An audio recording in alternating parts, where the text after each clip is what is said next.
In this tutorial we'll be looking at the Vanishing Bridge program for Adventure 4. The Vanishing Bridge program automatically creates a bridge under your feet if you happen to walk off a cliff into the air, or if you try and walk across water. But as soon as you step back onto the land, the bridge disappears.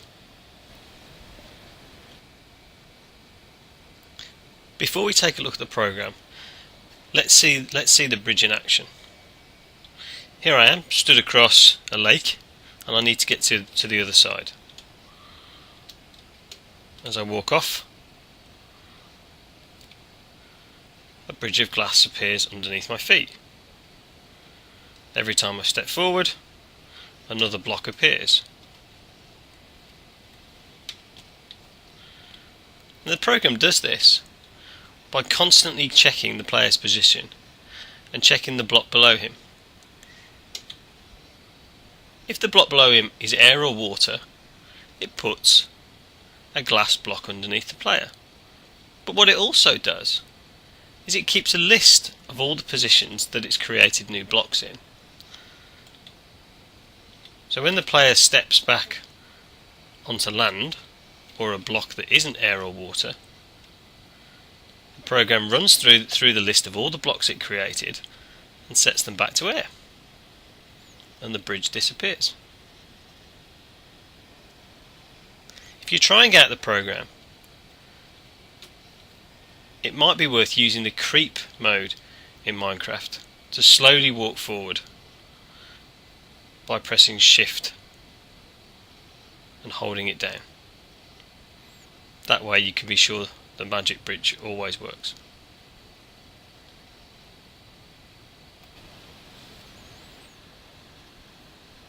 Now let's take a look at the program and see how it works. We're going to need three modules: the Minecraft and block modules, and also the time module so we can use delays. Very first thing we do is create a connection to Minecraft. And we're also going to create a variable called bridge, which is an empty list. You create an empty list by using two square brackets. The program uses a function called buildBridge. And what buildBridge does is works out whether to put a glass block down below the player, or to remove the glass blocks that it's already created. And buildBridge is run from this game loop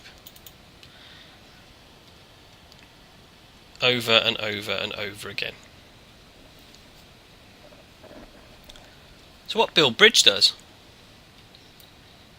is it asks Minecraft for the position of the player.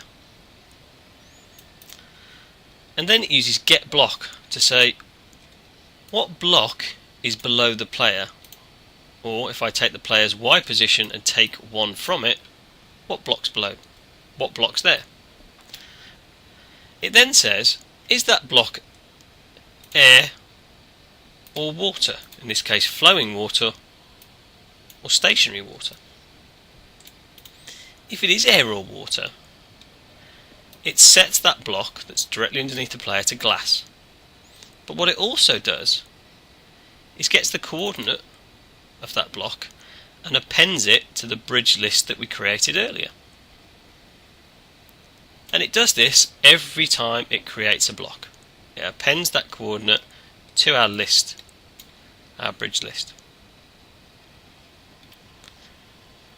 Now, if it's not air or water, our program then says, well, if it's not glass and it's not air or water, then it must be the land.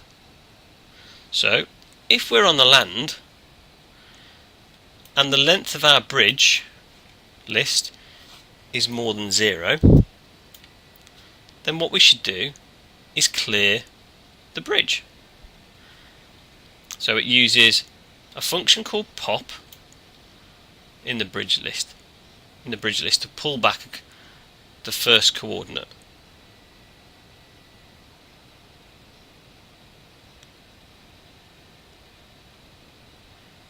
and it stores that in a variable. It then uses that variable to set the block that we put in the list back to air.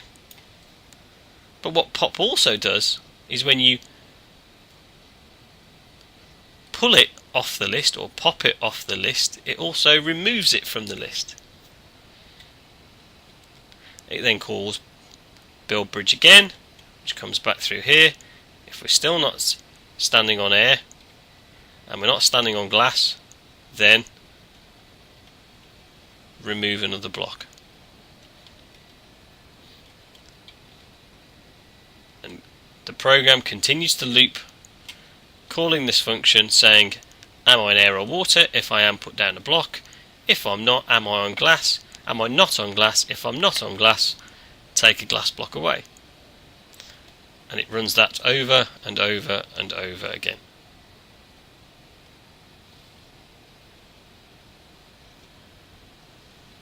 So let's have another go.